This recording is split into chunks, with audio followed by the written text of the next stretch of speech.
आज झिटकाएँ मधुबन पंचायत के लोगों को इसराइल मंसूरी को टिकट मिलने से बहुत नाराज़गी है। यहाँ के लोगों में लोगों का कहना है कि बाहरी को टिकट दिया गया है, जो कि फ्रेब करके गलत मैसेज पहुंचाकर पार्टी से टिकट लिया है और पार्टी से टिकट खरीदने का काम किया है। इसमें कुछ दलालों का भी नाम आ रहा है कि उन्होंने पार्टी से पैसा जमा करवा के अपना खुद खाया पैसा और उस तरह से टिकट दिलवाने का काम किया है नया आदमी को। लोगों का ये भी कहना है कि लोग इसराइल मंसूरी को जानते भी नहीं हैं और ये सभी यहाँ पे हर समाज के लोग हैं, ज़्यादातर आपको अंसारी समाज के लोग हैं। ये लोग का कहना है कि अंसारी समाज को जलील करने का काम किया इसराइल मंसूरी ने और पार्टी ने। हम जानेंगे यहाँ से। जी, आपका क्या नाराज़गी है? हमारा नाराज़गी ये है कि गलत संदेश देख के पार्टी में तेजस्वी जी को या तेज प्रताप जी को इसराइल मंसूरी जी जो गलत संदेश दिए हैं कि यहाँ पर अंसारी का तादाद कम है, सबसे ज़्यादा तादाद है मंसूरी बिरादरी का तादाद सबसे ज़्यादा है 35,000, अंसारी का है 15,000 और शेख बिरादरी का 10,000, जबकि कांटी विधानसभा क्षेत्र में सबसे ज़्यादा तादाद अंसारी बिरादरी का है। और बिरादरी की बात को अगर अलग रखें, पहले तो बिरादरी की बात को अगर की जाए तो लालू जी भी धोखा दिए हैं। 1995 में मुफ्ती कासिम साहब को टिकट दिए और अपार बहुमत से जीते, रिकॉर्डेड वोट से, जितना वोट आज तक कोई नहीं लाया है, इतने वोटों से जीते 1995 में जी। उसके बाद 2000 में उनका टिकट कट गया, नहीं दिए। अंसारी बिरादर से बिलोंग करते थे वो। आप सबसे पहले इस बात को समझें कि अंसारी बिरादर से बिलोंग करते थे। सबसे ज़्यादा कांटी विधानसभा में अंसारी बिरादर का वोट है। अगर बिरादरी की बात करें तो उसके बाद जिलानी साहब को दिए। जिलानी साहब को कैसे दिए टिकट? सारा लोग वहाँ गया टिकट लेने के लिए। 2000 में जब विधानसभा इलेक्शन हुआ तो उस समय सारा लोग गया, अपन गाड़ी से गया। जब जिलानी साहब गए वहाँ, सबसे कमज़ोर आदमी वहाँ पर जिलानी साहब थे। जिलानी अंसारी बरादरी से आते हैं जिलानी साहब। उनसे पूछे लालू जी कि तू कैसे अला है? तो ये बोले कि सब लोग तो अपन गाड़ी से अलग है, हम तो कमज़ोर रही है, बस में लटक फटक के कैसे अली है। तो लड़ी टिकट तू है। वजह क्या था? सबसे कमज़ोर आदमी को दिया। सबसे कमज़ोर आदमी को टिकट देने की वजह ये थी कि नहीं जीत पाए, लेकिन वो अपने नसीब से सन 2000 में भी जीत हासिल किए। वो भी अंसारी बिरादर से आते थे। फिर दोबारा उनको टिकट नहीं दिया गया। मुफ्ती कासिम साहब को दोबारा नहीं दिया गया जीतने के बाद भी। उसके बाद जिलानी साहब को भी दोबारा टिकट नहीं दिया गया जीतने के बाद भी जी। उसके बाद और भी कैंडिडेट को दिए, जैसे जमाल साहब को दिए। वो नहीं जीत पाए, थोड़े मोड़े वोट से हार गए। दोबारा उनको जीत देना चाहिए था, उनको नहीं दिए। हैदर साहब को कह के जमाल साहब को दिए, इसलिए फील्ड में भी गड़बड़ी हुई। तो ये प्रॉब्लम एक हुआ। और दूसरे बात फिर जब हैदर साहब को दिए तो उसके बाद दोबारा फिर उनको भी टिकट नहीं दिए। ये दोनों, जमाल साहब भी थोड़े वोट से हार गए। दोबारा चांस देने पर हो सकता था कि सीट निकल सकता था। कम से कम जीतने वाले को नहीं दिए तो हारने वाले को भी तो देना चाहिए था, दोबारा चांस देना चाहिए था। उनको नहीं दिए। हैदर साहब को दिए, उनका भी थोड़ा सा वोट से हार गए, उनको भी दोबारा मौका नहीं दिए। उसके बाद फिर 2010 में इसराइल साहब को टिकट दिया गया। उनका भी वोट परसेंटेज अच्छा था। वो भी, उनको भी दोबारा फिर टिकट नहीं दिया गया। वो शेख बिरादरी से आते थे, उनको भी दोबारा टिकट नहीं दिया गया। अच्छा। उसके बाद 2015 में फिर एक मतलब नया मामला ये है कि ऐसे कैंडिडेट को दे रहे हैं टिकट जिनका फील्ड में पहचान कम है, पहले से नहीं रहता। अगर पहले से वो बोल दे कि आपको टिकट देंगे तो वो फील्ड ऑपरेट करके रखेंगे, लेकिन वो उसको बोलते हैं कि टिकट देंगे जो फील्ड बनाए रहता है, और टिकट किसी और को दे देते हैं। अच्छा। यानी बेचने का काम चल रहा है, जो जिससे माल लूटने का काम ये हो सके उसी को टिकट देते हैं। तो उसके बाद 2015 में फिर परवेज साहब को दिए। वो भी अंसारी बिरादर से आते हैं। 3 कैंडिडेट अंसारी बिरादर से, 2 कैंडिडेट जीत हासिल कर चुके थे। एक 47 वोट, मतलब अब तक के जीतने वाले के बाद आरजेडी से सबसे ज़्यादा वोट लाने में परवेज आलम अंसारी कासिम साहब के बाद परवेज आलम अंसारी साहब थे, जो 47,000 लगभग वोट लाए थे। तो दोबारा उनको भी टिकट नहीं दिया गया। 2020 में उनकी भी टिकट कट गई और नए चेहरा जो न पार्टी का था न कांटी का था। अच्छा। वो गठबंधन टूटने के बाद जदयू से अभी 2 साल पहले आरजेडी में शामिल हुआ था, उसको पद पर पद दिया गया। अंतिम समय में आरजेडी से टिकट भी दिया गया। तो ये हम लोगों की नाराज़गी है कि जो 20 सालों से लगे हुए हैं। अगर कैंडिडेट की बात की जाए, यहाँ से जीत हासिल करने की बात की जाए, तो 20 सालों से लगभग लगे हुए हैं हैदर आज़ाद साहब, जो पूरे बच्चा औरत मर्द बूढ़ा बच्चा जवान सारे लोग उनको जानते भी है, पहचानते भी है और मानते भी है। ये सारी खूबियां हैं उनके अंदर, हर वर्ग में, हर जाति में, हर धर्म के लोगों में, सबके कोई भी व्यक्ति अगर कहे कि हाँ मेरे यहाँ आपको आना है, दावत है, मरनी हरनी में या श्राद्ध में हो या किसी भी मौके से चूकते नहीं हैं, फौरन हाजिर रहते हैं।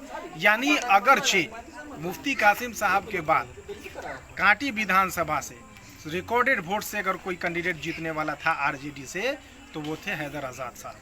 अच्छा। जिनकी टिकट भी इस बार काट दिया गया, उनको नहीं दिया गया। लगातार उनको 2005 के बाद से टिकट नहीं दिया जा रहा है। क्यों नहीं दिया जा रहा है? इसका कारण सबसे बड़ा ये है कि वो उनको टिकट देते ही वो रिकॉर्डेड वोट से जीत जाएंगे। आपका आरोप यह है कि राष्ट्रीय जनता दल नहीं चाहती है कि मुसलमान जीत कर। जी बिल्कुल, क्योंकि इस बार हवा भी चला था। तेजस्वी जी अपना आदमी भेज के सर्वे करवाए थे कि यहाँ से हिंदू कैंडिडेट का डिमांड किया जा रहा है, हाँ। मुसलमान का नहीं, जबकि गलती लालू प्रसाद में। और एक और बात आप जान लीजिए, ये लालू प्रसाद फ्रंट पर रखे रघुवंश बाबू को। अच्छा, रघुवंश बाबू को फ्रंट पर रखे। मतलब पहले रघुवंश बाबू पर आरोप लगता था कि रघुवंश बाबू बार-बार टिकट काट देते हैं। आरोप लगता था कि रघुवंश बाबू ही टिकट कटवाते हैं हैदर आजाद का या परवेज साहब का या इसराइल साहब का या जमाल साहब का या जिलानी साहब का या मुफ्ती साहब का। लेकिन ये सारा खेल लालू प्रसाद किया करता था। अच्छा। उसी आदमी की वजह से वो चाहता है मुसलमानों का सिर्फ वोट लिया जाए और मुसलमानों को नेता नहीं बनाया जाए, सिर्फ कैंडिडेट बनाया जाए। कहने का मतलब मुसलमानों का इस्तेमाल किया जा रहा है। मुसलमानों का इस्तेमाल किया जा रहा है। खास करके कांटी की बात की जाए तो कांटी में मुसलमानों का इस्तेमाल किया जा रहा है और 1995 से इस्तेमाल किया जा रहा है। आज से नहीं, 2 दिन 4 दिन से नहीं, 1995 से लालू प्रसाद मुसलमानों कांटी के, खास करके कांटी के मुसलमानों का इस्तेमाल कर रहे हैं। वोट ले लेते हैं, अब ये सहानुभूति देते हैं कि हम मुसलमान को टिकट देते हैं, लेकिन दूसरे द्वार से मुसलमान के साथ गद्दारी करते हैं। और मुसलमान के गद्दारी करने का ये मिसाल है कि बार बार कैंडिडेट चेंज करते रहते हैं। अगरचे उनको मुसलमान से मोहब्बत है, लगाव है, तो एक ही व्यक्ति को क्यों नहीं देते हैं जो फील्ड बना के उतरता है। अच्छा, सबको कहते हैं जी फील्ड में लगा ना। जब उनसे क्लियर भी पूछा जाता है, लालू प्रसाद से जब क्लियर पूछा जाता है या तेजस्वी यादव से भी पूछा जाता है कि आप क्या कहना चाह रहे हैं, हम फील्ड ऑपरेट कर चुके हैं, आप टिकट के क्या कहना चाह रहे हैं, जो इतने दिनों से आ रहा है तब्दीलियाँ, बदलाव कैंडिडेट का, तो आप क्या कहना चाह रहे हैं, तो उनको ना आप ही को मिलेगा टिकट, आप ही को मिलेगा टिकट। अब वो आदमी, ये दोनों आदमी, हम अपने शब्दों में कहेंगे कि दोनों का दोनों मुसलमान का गद्दार है। अच्छा, मुसलमान का गद्दार है ये दोनों का दोनों। नहीं तो जैसे 2015 तक आप लोगों ने किसको वोट किया था? 2015 तक आरजेडी का वोट किया था। और इस बार आरजेडी को वोट अब नहीं करेंगे हम लोग। नहीं करना है। ऐसे आप क्यों करेंगे आरजेडी का वोट? आप ये बताइए, क्यों करेंगे आरजेडी का वोट? लालू जी बताए क्यों करेंगे आरजेडी का वोट? मुसलमानों के साथ खिलवाड़ किए हैं कांटी में। वो झूठ मूठ के रघुवंश बाबू को सामने फ्रंट पर रखे कि रघुवंश बाबू की वजह से हम आपको टिकट चेंज करना पड़ता है, मजबूरी होता है, मेरा बढ़िया लीडर है। नहीं, अगर ऐसा होता तो आज उनके जो सुपुत्र है वो आज जदयू ज्वाइन किए। क्यों ज्वाइन किए? अंतिम निर्णय तक इंतजार किया उनका सुपुत्र कि आरजेडी हमको शामिल करेगा, हमको शामिल किया, हम तो है ये है इसमें, हमको मौका देगा सेवा करने का, रघुवंश बाबू के जो ये रास्ता है उस पर चलने का। लेकिन ये तेजस्वी यादव, लालू प्रसाद गद्दारी, सबसे गद्दारी करते हैं। तो अभी क्या कर रहे हैं आप लोग? पार्टी छोड़ रहे हैं या फिर पार्टी में ही रहेंगे? हम लोग को बनाया गया था विकास मित्र जी, अब हम लोग पार्टी भी छोड़ रहे हैं और विकास मित्र के पद से भी हट रहे हैं। अपना विकास मित्र भी नहीं रहना है, विकास मित्र भी छोड़ रहे हैं और पार्टी भी छोड़ रहे हैं, क्रियाशील सदस्य हैं वो भी छोड़ रहे हैं। ये सब खत्म हो जाएगा, आरजेडी को त्याग रहे हैं। नहीं तो विकास मित्र को तो बहुत बड़ा जिम्मेवारी है कि जैसे पंचायत लेवल पर आपको मतलब वोट का काम करना है, अपने प्रत्याशी के लिए काम करना है। तो फिर आप कौन से प्रत्याशी के लिए हम काम करें जो कांटी का भी नहीं और पार्टी का भी नहीं है? उसके लिए नहीं, कई जगहों पे लोग आरोप लगा रहे हैं कि इनको तो 18-20 दिन लग जाएगा लोग को पहचानने में ही, ऐसा भी कहा जा रहा है। 18-20 लोग पहचानने में 18-20 दिन लग जाएगा लोग को पहचानने में, जनता को। अरे जनता से आप जाके पीछे फील्ड में भाई साहब जी, वो भले ही लालू जी के पास, तेजस्वी जी के पास माल दे के पहुँच गए हैं। अच्छा, इसमें बहुत बड़ा योगदान कारी सोएब का भी है, माल लेने का। कारी सोएब जो है पार्टी में इसलिए शामिल हुआ था। कारी सोएब पार्टी में इसीलिए शामिल हुआ था, वो कई जगह के कैंडिडेट से पैसा लिए हुआ था। अब हाल फिलहाल में सुने ना 74 लाख रुपया, 74 लाख रुपया पटना में किस पार्टी का पकड़ाया था? आरजेडी का। वो कौन था? आरजेडी का ही ना आदमी था, बिल्कुल बिल्कुल। जिसके नाम पर 74 लाख रुपया का बवाल फैला हुआ है। हाँ। तो आप समझ सकते हो सुनील सिंह जो था वो आरजेडी का था, जो टिकट के लिए पैसा मंगवा के और टिकट का हेरे फेरी करवाता था। तो कैसे वो पकड़ाया, कैसे मालूम हुआ? इसका मतलब कहीं ना कहीं ये बात सत्य है कि आरजेडी में टिकट बेचने का खेल चल रहा है। अच्छा। और इसी वजह से हर जगह कांटी में 1995 से लेके अब तक ये हेरा फेरी चला है। और इसका कबूलनामा आप बता रहे हैं आपको कैसे। अच्छा। 50 कैंडिडेट आवेदन दिया है, ये कहना है अब्दुल बारी सिद्दीकी का, जो पार्टी के मुख्य व्यक्ति है। अच्छा, कांटी से सिद्दीकी का कि कांटी से 50 लोगों का आवेदन मेरे पास जमा है। अच्छा। तो उनके पास 50 आवेदन कैसे जमा हो गया? इसका मतलब है कि कांटी में कैंडिडेट बनाने का काम किए हैं, हाँ। नेता नहीं, मुसलमानों के। और ये सारा का सारा मुसलमान का है आवेदन। ये 50 जो ये अब्दुल बारी सिद्दीकी का कहना है। अच्छा। ये हम नहीं कर रहे हैं। जब उनसे मिलने गए, हम लोग गए थे कि टिकट दिया जाए जो 20 वर्षों से लगा हुआ है फील्ड में, उन लोगों को उनको दीजिए, जो 20 वर्षों से लगा हुआ है उनको दीजिए जी। तो वही बताए कि 50 कैंडिडेट का आवेदन आया हुआ है मेरे यहाँ। तो इसीलिए हम लोग कहना है कि हम लोग पार्टी से इस पार्टी में क्यों रहें, जो गद्दारी करता है क्यों रहें इस पार्टी में।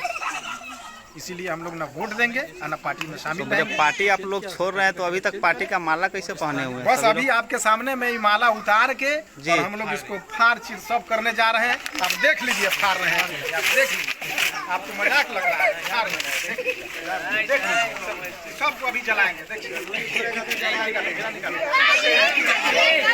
अभी जलाएंगे आपके सामने।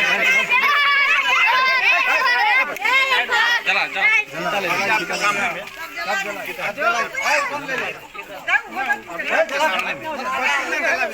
अभी आपके सामने में हम इसको जला रहे हैं।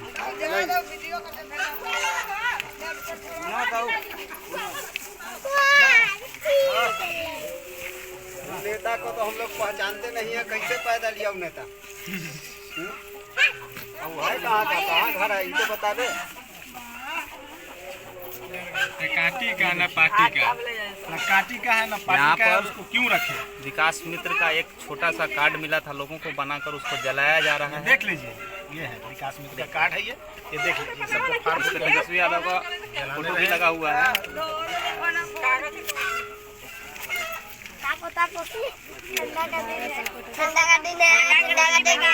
लेकिन एक और बात है, कई जगहों से मतलब इस तरह का विरोध हुआ है। बहुत ऐसा विधानसभा है जहां से बाहरी को टिकट दिया गया। जैसे आपको देख लीजिए यहाँ पे मीनापुर विधानसभा में है ना, वहाँ पर विरोध हुआ तो जदयू पार्टी से उस टिकट को चेंज कर दिया गया है। तो आप लोग ऐसा कुछ मांग नहीं करेंगे पार्टी से? हम लोग भी मांग करते हैं कि अगर पार्टी को यहाँ से जीत हासिल करना है, और यहाँ से नहीं, आप जान लीजिए, यहाँ से टिकट करने का मतलब है कि कई विधानसभा की हार, एक कांटी विधानसभा नहीं हार रहे हैं, कई विधानसभा हारना होगा। और तेजस्वी को तो खुद का सीट बचाना मुश्किल है। अगर हरा देंगे तेजस्वी? बिल्कुल, मैं चैलेंज करता हूँ, लालू जी पहुँचेंगे तो जीत ही नहीं सकते हैं, और तेजस्वी जीत जाएंगे। मतलब आप लोग तो राघोपुर जाकर उनको हराएंगे? राघोपुर पहुँच के उनको हराएंगे जी। मैं चैलेंज करता हूँ, तेजस्वी यादव अपना मतलब सीट बचा के बताएं। भाजपा को वोट करेंगे? क्योंकि तेजस्वी के खिलाफ बिल्कुल हम भाजपा को करेंगे, क्यों नहीं करेंगे भाजपा को। ये आदमी जो है, ये आदमी हमारे साथ रह के आस्तीन का सांप बना हुआ है। ये आस्तीन का सांप है, ये मुसलमान के साथ धोखा करने वाला है। धोखा किया गया, इसलिए हम लोग इसका सपोर्ट नहीं करेंगे। सतीश को सपोर्ट करेंगे जाके, सतीश यादव को सपोर्ट करेंगे। नहीं तो टिकट जैसे मीनापुर बदला है यहाँ